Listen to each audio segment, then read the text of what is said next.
कहानी कैदी। 14 साल तक निरंतर मानसिक वेदना और शारीरिक यातना भोगने के बाद आइवन ओखोटस्क जेल से निकला, पर उस पक्षी की भांति नहीं जो शिकारी के पिंजरे से पंखहीन होकर निकला हो, बल्कि उस सिंह की भांति जिसे कटघरे की दीवारों ने और भी भयंकर तथा और भी रक्त लोलूप बना दिया हो। उसके अंतस्तल में एक द्रव्य ज्वाला उमड़ रही थी, जिसने अपने ताप से उसके बलिष्ठ शरीर, सुडोल अंग प्रत्यंग और लहराती हुई अभिलाषाओं को झुलस डाला था। और आज उसके अस्तित्व का एक एक अणु एक एक चिंगारी बना हुआ था, क्षुधित, चंचल और विद्रोहमय।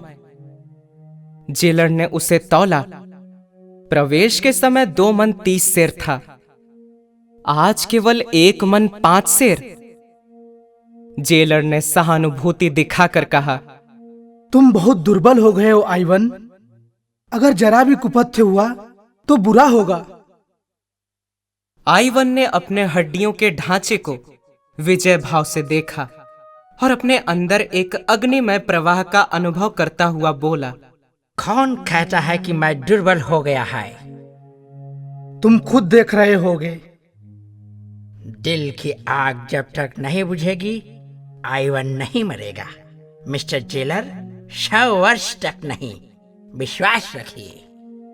आइवन इसी प्रकार बहकी बहकी बातें किया करता था, इसीलिए जेलर ने ज्यादा परवाह न की। सब उसे अर्धविक्षिप्त समझते थे। कुछ लिखा पढ़ी हो जाने के बाद उसके कपड़े और पुस्तकें मंगवाई गईं, पर वे सारे सूट अब उसे उतारे हुए से लगते थे। कोटों की जेबों में कई नोट निकले, कई नगद रुपैल। उसने सब कुछ वहीं जेल के वार्डरों और निम्न कर्मचारियों को दे दिया, मानो उसे कोई राज्य मिल गया हो। जेलर ने कहा, यह नहीं हो सकता आइवन। तुम सरकारी आदमियों को रिश्वत नहीं दे सकते। आइवन साधु भाव से हंसा। यह रिश्वत नहीं है मिस्टर जेलर। इन्हें रिश्वत देकर अब मुझे इनसे क्या लेना देना है? अब ये अप्रसन्न होकर मेरा क्या बिगाड़ लेंगे और प्रसन्न होकर मुझे क्या देंगे? यह उन कृपाओं का धन्यवाद है जिनके बिना 14 साल तो क्या, मेरा यहाँ 14 घंटे रहना असह्य हो जाता। जब वह जेल के फाटक से निकला तो जेलर और सारे अन्य कर्मचारी उसके पीछे से मोटर तक पहुंचाने चले। 15 साल पहले आइवन मास्को के संपन्न और संभ्रांत कुल का दीपक था।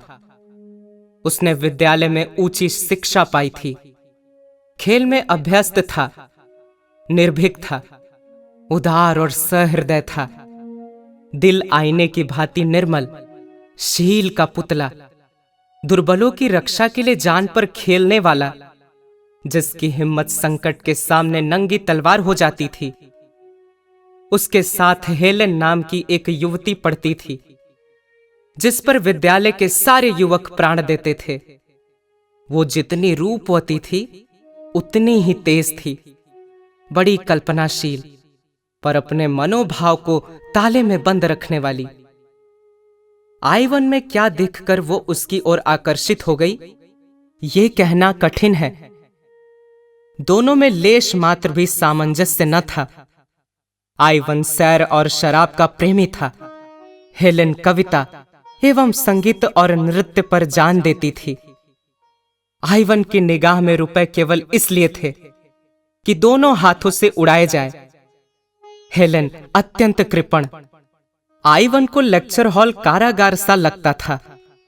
हेलेन इस सागर की मछली थी, पर कदाचित वह विभिन्नता ही उसमें स्वाभाविक आकर्षण बन गई, जिसने अंत में विकल प्रेम का रूप लिया।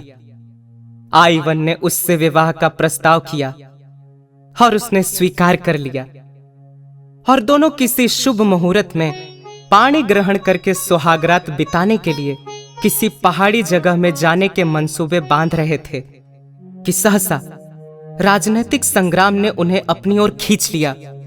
हेलेन पहले ही राष्ट्रवादियों की ओर झुकी हुई थी। आइवन भी उसी रंग में रंग उठा। खानदान का रईस था। उसके लिए प्रजा पक्ष लेना एक महान तपस्या थी। इसलिए जब कभी वो इस संग्राम में हताश हो जाता तो हेलेन उसकी हिम्मत बंधाती और आइवन उसके साहस और अनुराग से प्रभावित होकर अपनी दुर्बलता पर लज्जित हो जाता। इन्हीं दिनों उक्राइन प्रांत की सूबेदारी पर रोमनाफ नाम का एक गवर्नर नियुक्त होकर आया। बड़ा ही कट्टर, राष्ट्रवादियों का जानी दुश्मन। दिन में 2-4 विद्रोहियों को जब तक जेल में न भेज लेता उसे चैन न आता। आते ही आते उसने कई संपादकों पर राजद्रोह का अभियोग चलाकर उन्हें साइबेरिया भिजवा दिया।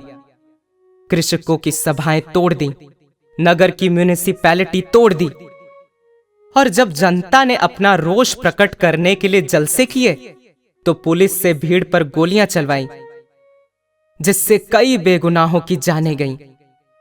मार्शल लॉ जारी कर दिया। सारे नगर में हाहाकार मच गया।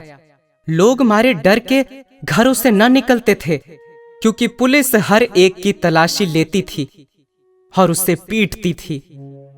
हेलेन ने कठोर मुद्रा से कहा, यह अंधेर तो अब नहीं देखा जाता आइवन, इसका कुछ उपाय होना चाहिए।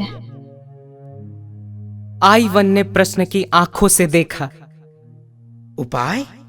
हम क्या कर सकता है?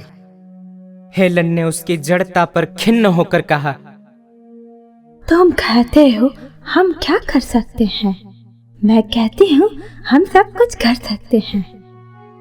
आइवन ने विस्मय से उसकी ओर देखा। तुम समझती हो उसे कत्ल करना आसान है? वह कभी खुली गाड़ी में नहीं निकलता। उसके आगे पीछे सशस्त्र सवारों का एक दल हमेशा रहता है। रेलगाड़ी में भी वह रिजर्व डब्बों में सफर करता है। मुझे तो असंभव सा लगता है हेलेन, बिल्कुल असंभव। हेलेन कई मिनट तक चाय बनाती रही। फिर 2 प्याले मेज पर रखकर उसने प्याला मुंह से लगाया और धीरे धीरे पीने लगी। किसी विचार में तन्मय हो रही थी। सहसा उसने प्याला मेज पर रख दिया और बड़ी बड़ी आंखों में तेज भरकर बोली, यह सब कुछ होते हुए भी मैं उसे कत्ल कर सकती हूँ आइवन। आदमी एक बार अपनी जान पर खेलकर सब कुछ कर सकता है। जानते हो मैं क्या करूँगी? मैं उससे राहो रास्ते पैदा करूँगी, उसका विश्वास प्राप्त करूँगी, उसे इस भ्रांति में डालूंगी कि मुझे उससे प्रेम है। मनुष्य कितना ही हृदयहीन हो, उसके हृदय के किसी न किसी कोने में पराग की भांति रस छिपा ही रहता है। मैं तो समझती हूँ कि रोमनाफ की यह दमन नीति उसकी अवरोध अभिलाषा की गांठ है और कुछ नहीं। किसी मायावारी के प्रेम में असफल होकर उसके हृदय का रस स्रोत सूख गया है। वह रस का संचार करना होगा और किसी युवती का एक मधुर शब्द, एक सरल मुस्कान भी जादू का काम करेगी। ऐसे को तो वह चुटकियों में अपने पैरों पर गिरा सकती है। तुम जैसे सैलानियों को रिझाना इससे कहीं कठिन है। अगर तुम यह स्वीकार करते हो कि मैं रूपहीन नहीं हूँ तो मैं तुम्हें विश्वास दिलाती हूँ कि मेरा कार्य सफल होगा। बतलाओ, मैं रूपवती हूँ या नहीं? उसने तिरछी आंखों से आइवन को देखा। आइवन इस भाव विलास पर मुग्ध होकर बोला, तुम यह मुझसे पूछती हो हेलेन? मैं तो तुम्हें संसार की। हेलेन ने उसकी बात काट कर कहा, अगर तुम ऐसा समझते हो तो तुम मूर्ख हो आइवन। इसी नगर में नहीं, हमारे विद्यालय में ही मुझसे कहीं रूपवती बालिकाएं मौजूद हैं। हाँ, तुम इतना ही कह सकते हो कि तुम कुरूपा नहीं हो। क्या तुम समझते हो मैं तुम्हें संसार का सबसे रूपवान युवक समझती हूँ? कभी नहीं। मैं ऐसे एक नहीं 100 नाम गिना सकती हूँ। जो चेहरे मोहरे में तुमसे कहीं बढ़कर है, मगर तुम में कोई ऐसी वस्तु है जो तुम ही में है और वह मुझे और कहीं नजर नहीं आती। तो मेरा कार्यक्रम सुनो।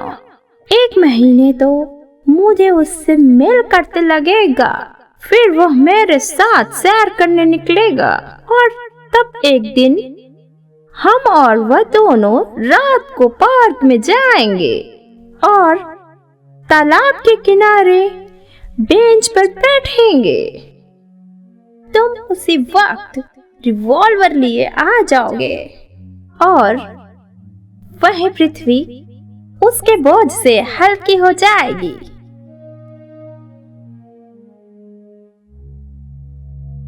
जैसा हम पहले कह चुके हैं, आइवन एक रईस का लड़का था और क्रांतिमय राजनीति से उसका हार्दिक प्रेम न था।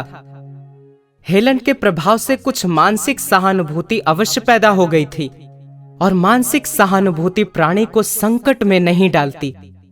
उसने प्रकट रूप से तो कोई आपत्ति नहीं की, लेकिन कुछ संदिग्ध भाव से बोला, यह तो सोचो हेलेन, इस तरह की हत्या कोई मानुषी कृति है। हेलन ने तीखेपन से कहा, जो दूसरों के साथ मानुषी व्यवहार नहीं करता, उसके साथ हम क्यों मानुषी व्यवहार करें? क्या यह सूर्य की भांति प्रकट नहीं है कि आज सैकड़ों परिवार इस राक्षस के हाथों तबाह हो रहे हैं? कौन जानता है इसके हाथ कितने बेगुनाहों के खून से रंगे हुए हैं। ऐसे व्यक्ति के साथ किसी तरह रियायत करना असंगत है। तुम न जाने क्यों इतने ठंडे हो।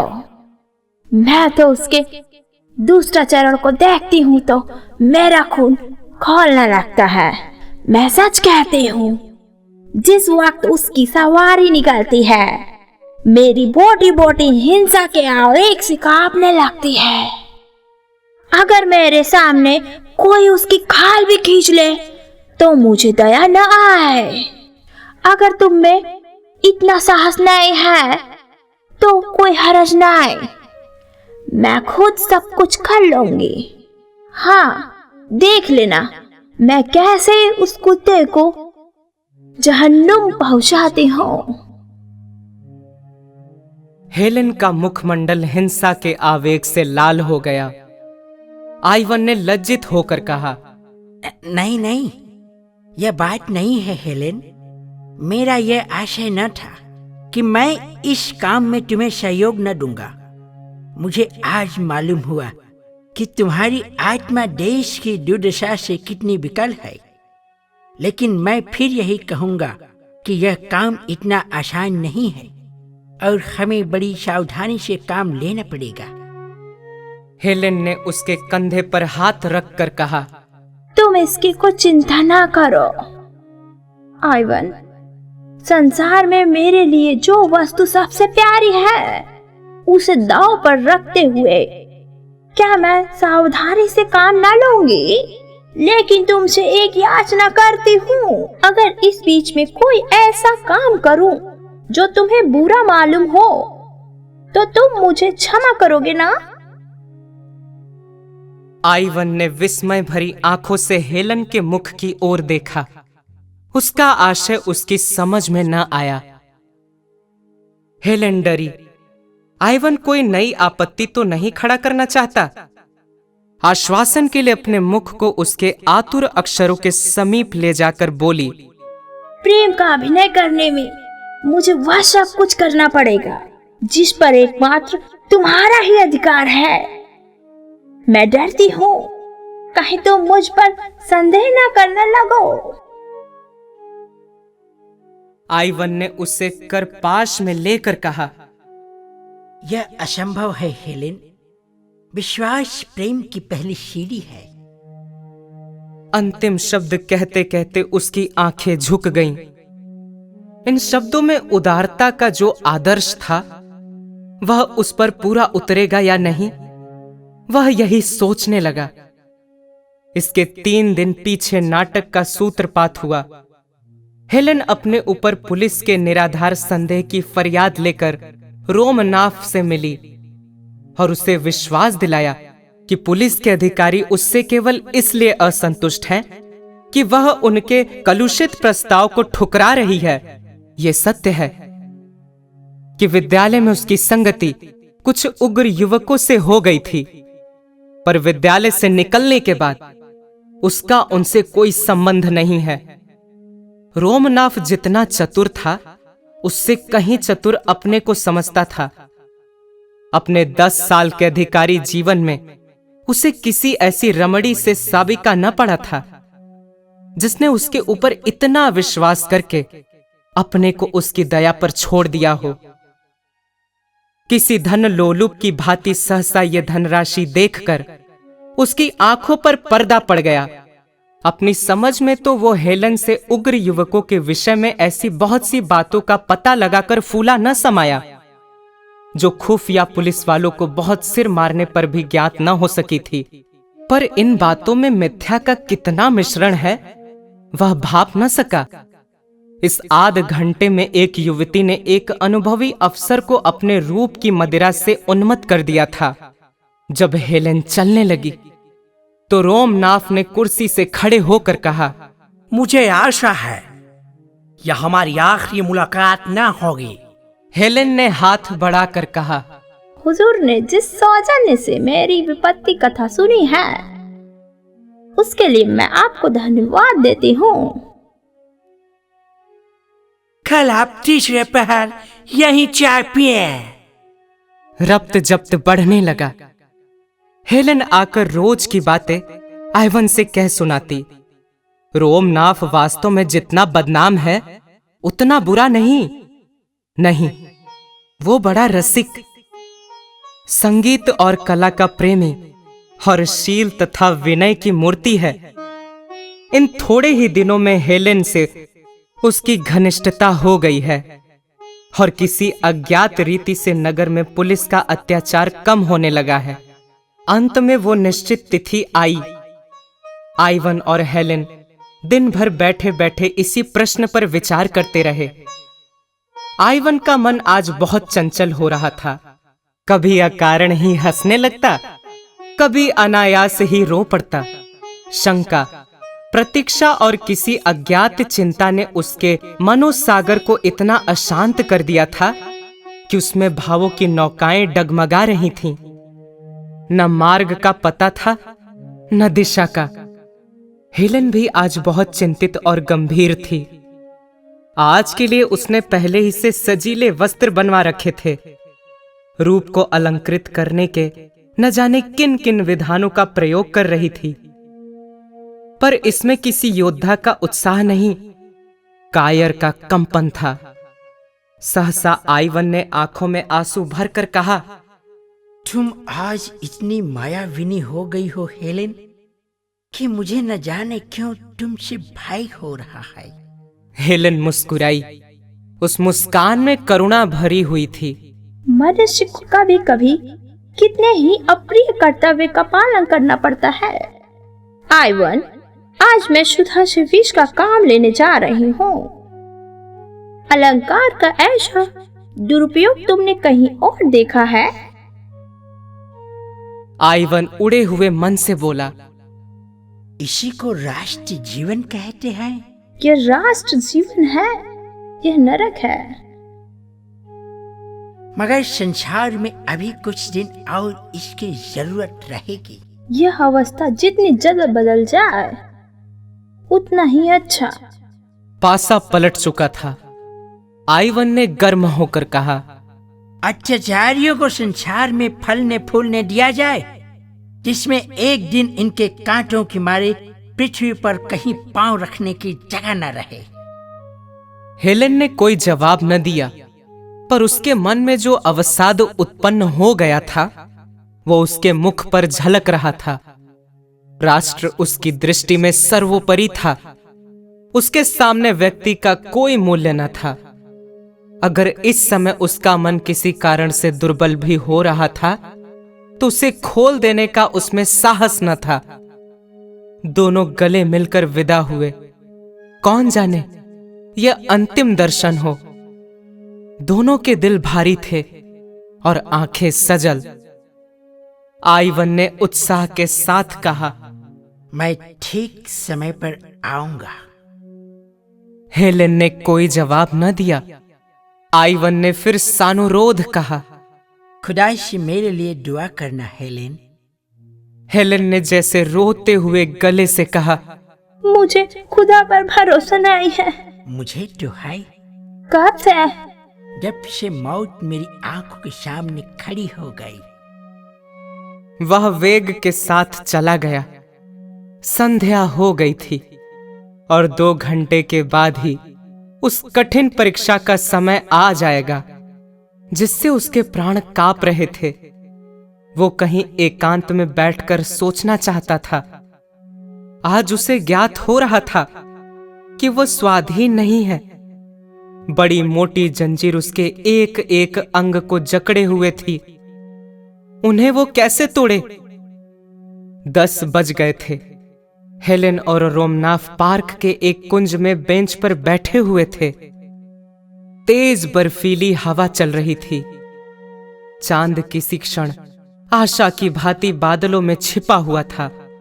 हेलेन ने इधर उधर सशंक नेत्रों से देखकर कहा, अब तो देर हो गई है, यहाँ से चलना चाहिए। रोमनाफ ने बेंच पर पांव फैलाते हुए कहा, अभी तो ऐसी देर नहीं हुई है हेलेन, कह नहीं सकता। जीवन के अक्षर स्वप्न है या सत्य, लेकिन सत्य भी है तो स्वप्न से अधिक मधुर और स्वप्न भी है तो सत्य से अधिक उज्जवल।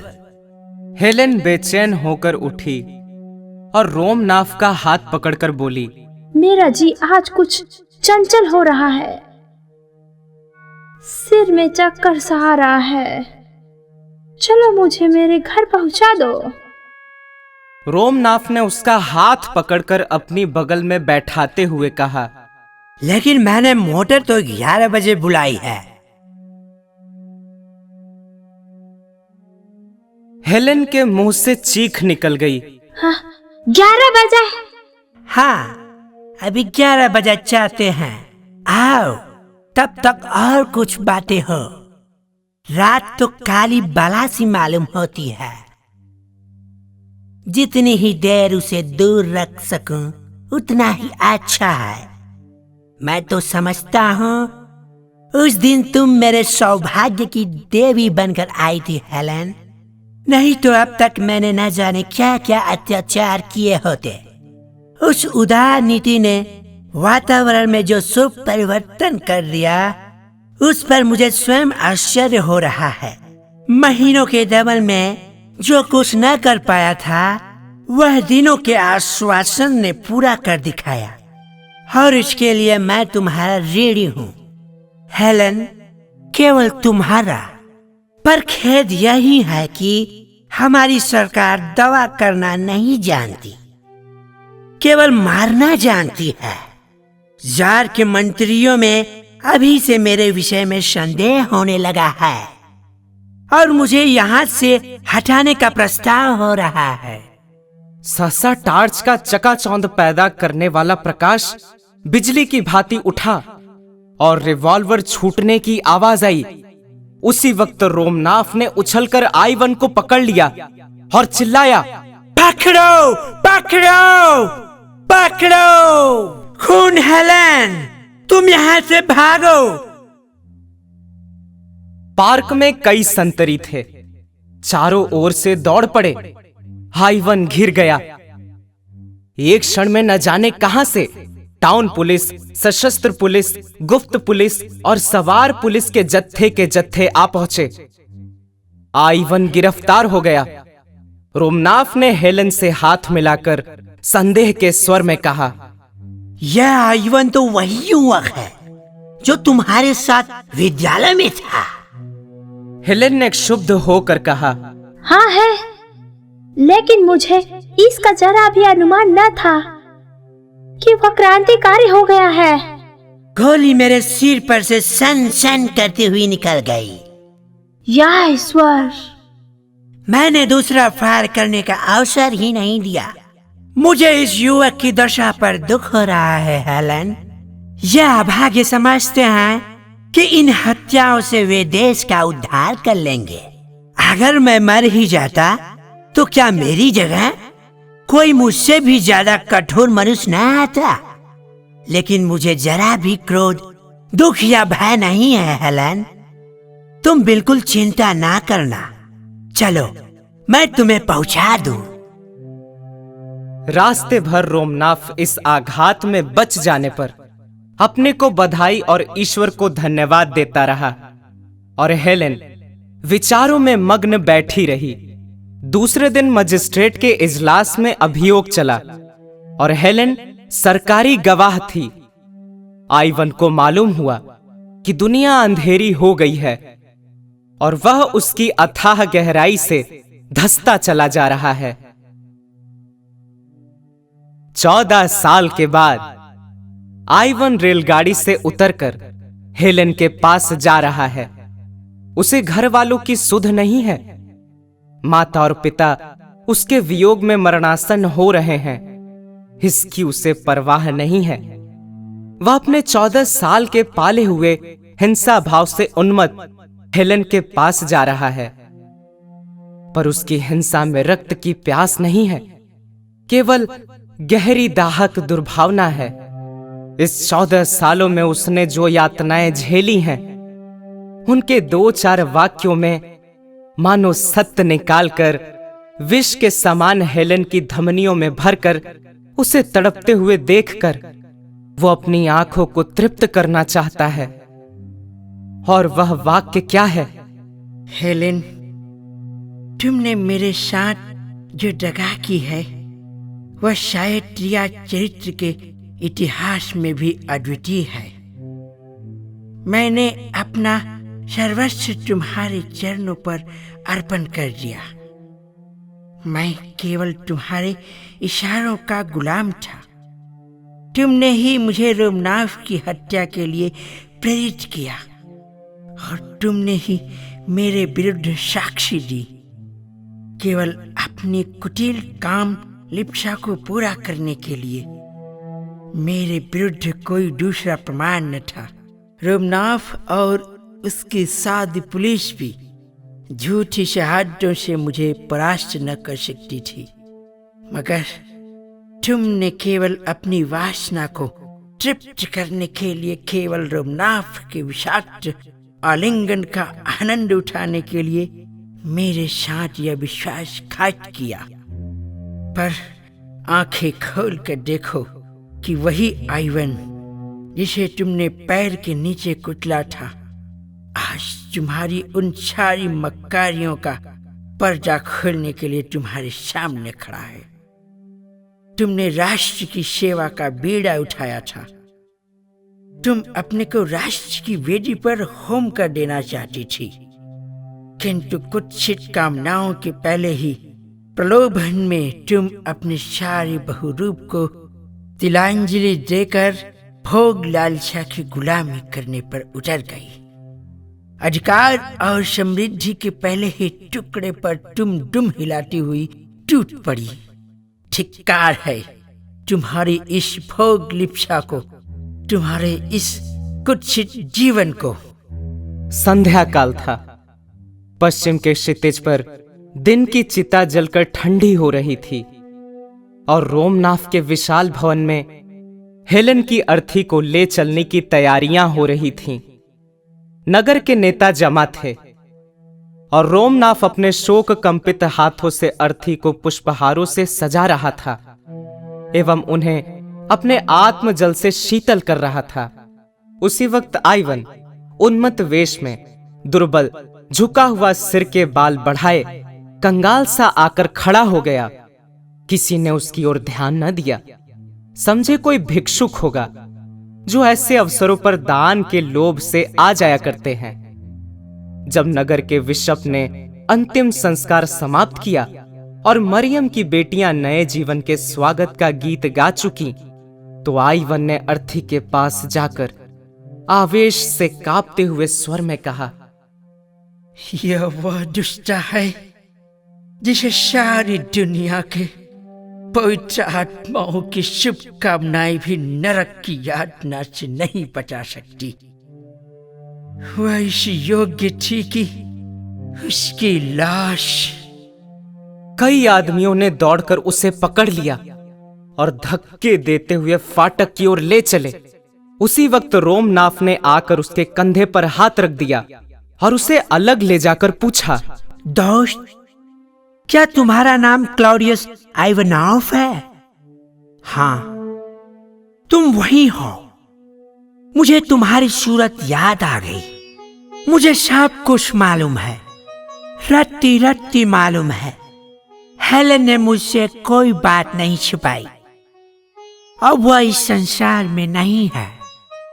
मैं झूठ बोलकर उसकी कोई सेवा नहीं कर सकता। तुम उस पर कठोर शब्दों का प्रहार करो या कठोर आघातों का, वह समान रूप से शांत रहेगी। लेकिन अंत समय तक वह तुम्हारी याद करती रही। उस प्रसंग की स्मृति उसे सदैव रुलाती रहती है। उसके जीवन की यह सबसे बड़ी कामना थी कि तुम्हारे सामने घुटने टेक कर क्षमा की याचना करे। मरते मरते उसने यह वसीयत की कि जिस तरह हो सके उसकी यह विनय तुम तक पहुंचाऊं कि वह तुम्हारी अपराधिनी है और तुमसे क्षमा चाहती है।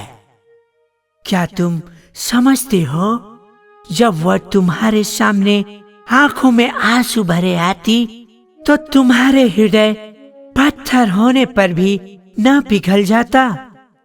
क्या इस समय भी तुम्हें दीन याचना की प्रतिमा सी खड़ी नहीं दिखती? चलकर उसका मुस्कुराता हुआ चेहरा देखो। मोशियो आइवन, तुम्हारा मन अब भी उसका चुम्बन लेने के लिए विकल हो जाएगा। मुझे जरा भी ईर्ष्या नहीं होगी। उस फूलों की सेज पर लेटी हुई वह ऐसी लग रही है मानो फूलों की रानी हो। जीवन में उसकी एक ही अभिलाषा अपूर्ण रह गई आइवन, वह तुम्हारी क्षमा है। प्रेमी हृदय बड़ा उदार होता है आइवन, वह क्षमा और दया का सागर होता है। ईर्ष्या और दंभ के गंदे नाले उसमें मिलकर उतने ही विशाल और पवित्र हो जाते हैं। जिसे एक बार तुमने प्यार किया, उसकी अंतिम अभिलाषा कि तुम उपेक्षा नहीं कर सकते। उसने आइवन का हाथ पकड़ा और सैकड़ों कुतूहलपूर्ण नेत्रों के सामने उसे लिए हुए अर्थी के पास आया और ताबूत का ऊपरी तख्ता हटाकर हेलेन का शांत मुखमंडल उसे दिखा दिया। उस निस्पंद, निश्चेष्ट, निर्विकार छवि को मृत्यु ने एक दैवी गरिमा सी प्रदान कर दी थी। मानो स्वर्ग की सारी विभूतियां उसका स्वागत कर रही हैं। आइवन की कुटिल आंखों में एक दिव्य ज्योति सी चमक उठी और वह दृश्य सामने खिंच गया जब उसने हेलेन को प्रेम से आलिंगित किया था और अपने हृदय के सारे अनुराग और उल्लास को पुष्पों में गूंथ कर उसके गले में डाला था। उसे जान पड़ा ये सब कुछ जो उसके सामने हो रहा है स्वप्न है, और एकाएक उसकी आंखें खुल गईं और वो उसी भांति हेलेन को अपनी छाती से लगाए हुए है। उस आत्मानंद के एक क्षण के लिए क्या वो फिर 14 साल का कारावास झेलने के लिए तैयार हो जाएगा? क्या अब भी उसके जीवन की सबसे सुखद घड़ियां वही न थीं जो हेलेन के साथ गुजरी थीं? और क्या उन घड़ियों के अनुपम आनंद को वो इन 14 सालों में भी भूल सका था?